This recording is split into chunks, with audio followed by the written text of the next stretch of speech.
தலைமை பண்பை தரும் சூரியன் பகவான். ஒரு மனிதன் ஆளுமை நிறைந்து தலைமை ஏற்று நடத்தும் தன்மையுடன் தலைசிறந்து விளங்க சூரியன் பகவானே மிக முக்கியமானது. ஒரு சின்ன கூட்டமாக இருந்தாலும் அந்த கூட்டத்தை வழி நடத்தும் தைரியம் பலம் பெற்ற நிலையில் உள்ள சூரியன் பகவானுக்கு உண்டு என்பதை பார்க்கிறோம். தலை இருந்தால்தான் வால் ஆட முடியும். சூரியன் பகவான் நல்ல நிலையில் இருந்தால்தான் எல்லா கோள்களும் சிறப்பாக இயங்க முடியும். ஜாதகத்தில் கோள்களின் தலைவன் என்று சூரியன் பகவான் அழைக்கப்படுகிறது. மேலும் சூரியன் பகவான் லக்ன பாவத்திற்கும் காரகன் ஆவார். ஆத்மா காரகன் என்றும் அழைக்கப்படுகிறது. சூரியன் பகவான் உயிர்காரணியான தந்தைக்கு காரகன் ஆவார். ஒருவர் தனது ஜாதகத்தில் தந்தையின் நிலை பற்றி அறிந்து கொள்ள சூரிய பகவானை ஆராய்ந்து பார்ப்பதன் மூலம் நமக்கு எப்படிப்பட்ட தந்தை அமைவார் என்பதை ஒருவர் தெரிந்து கொள்ளலாம்.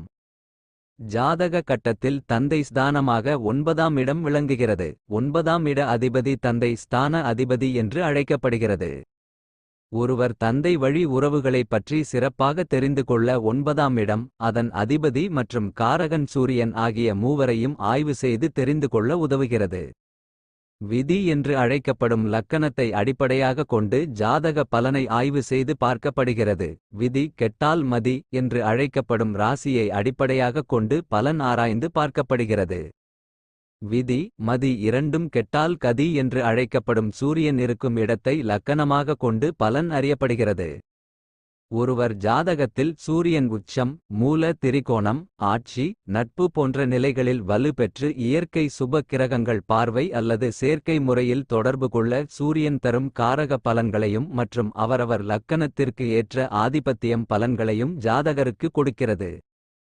சூரியன் ஒருவர் ஜாதகத்தில் பலம் பெற்று நல்ல பலனை தர சூரியன் உடன் நட்பு கிரகங்களான குரு சந்திரன் செவ்வாய் மற்றும் அதிநட்பு கிரகம் புதன் ஆகிய கிரகங்கள் பார்வை அல்லது சேர்க்கை மூலமாக நெருக்கமாக தொடர்பு கொள்ள வேண்டும்.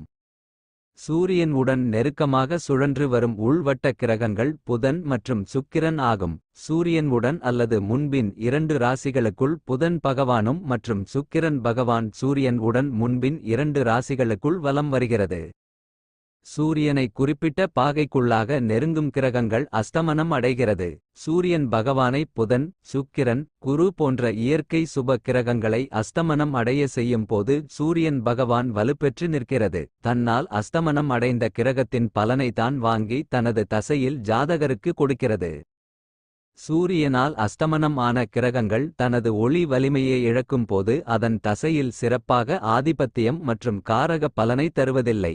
இழந்த ஒளி வலிமையை குரு பார்வை அல்லது வளர்பிறை சந்திரன் பார்வை போன்றவை மூலம் ஈடு செய்யும் போது இழந்த ஒளியை மீண்டும் பெற்று நல்ல பலனை ஜாதகருக்கு கொடுக்கிறது.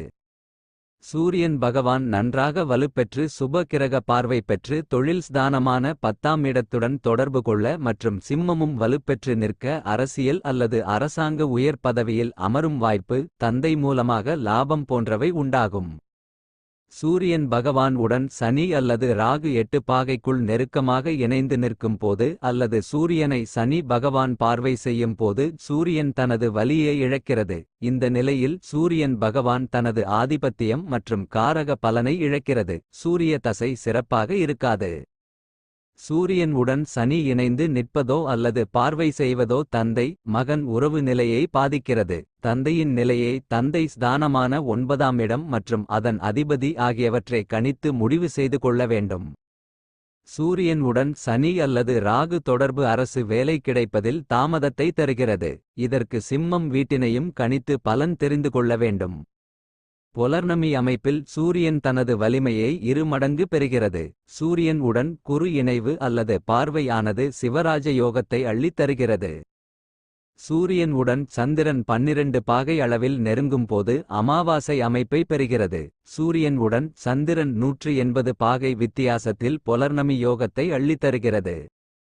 சூரிய அல்லது சந்திரன் இணைவு அமாவாசை யோகத்தை தருகிறது. இத்துடன் ராகு கேது இணைவு சூரிய கிரகணத்தை தருகிறது. புலர்ணமி காலத்தில் ராகு மற்றும் கேது இணைவு சந்திர கிரகணத்தை தருகிறது. சூரியன் சந்திரன் 180 பாகை வித்தியாசத்தில் புலர்ணமி யோகத்தை தருகிறது. இங்கு ராகு மற்றும் கேது இணைவு சந்திர கிரகணத்தை தருகிறது.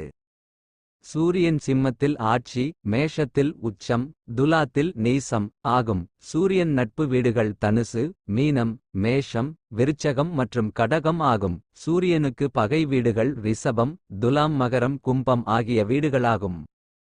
சூரியன் 10ஆம் இடத்தில் திக்பலம் பெறுகிறார். சூரியன் ஒரு ராசியில் ஒரு மாதம் காலம் வாசம் செய்கிறார். சூரியன் பகவான் சித்திரை மாதம் மேஷத்தில் தொடங்கி பங்குனி மாதம் சூரியன் மீனம் வீட்டில் பயணம் செய்கிறது. சூரியன் பகவான் இருக்கும் வீட்டிற்கு 5ஆம் வீட்டில் குரு, சனி, செவ்வாய் வரும்போது வக்கிரம் அடைந்து 9ஆம் இடத்திற்கு வரும்போது வக்ர நிவர்த்தி அடைகிறது. கார்த்திகை, உத்திரம் மற்றும் உத்திரட்டாதி ஆகிய 3 நட்சத்திர நாதனாக சூரியன் பகவான் விளங்குகிறார். தசைகளில் சூரியன் மிக குறைந்த பட்சம் ஆண்டாக 6 ஆண்டுகள் சூரியன் பகவான் பெற்று உள்ளார். சூரியன் புதன் பகவான் உடன் இணைந்து நிற்பது புதன் ஆதித்ய யோகம் என்று அழைக்கப்படுகிறது.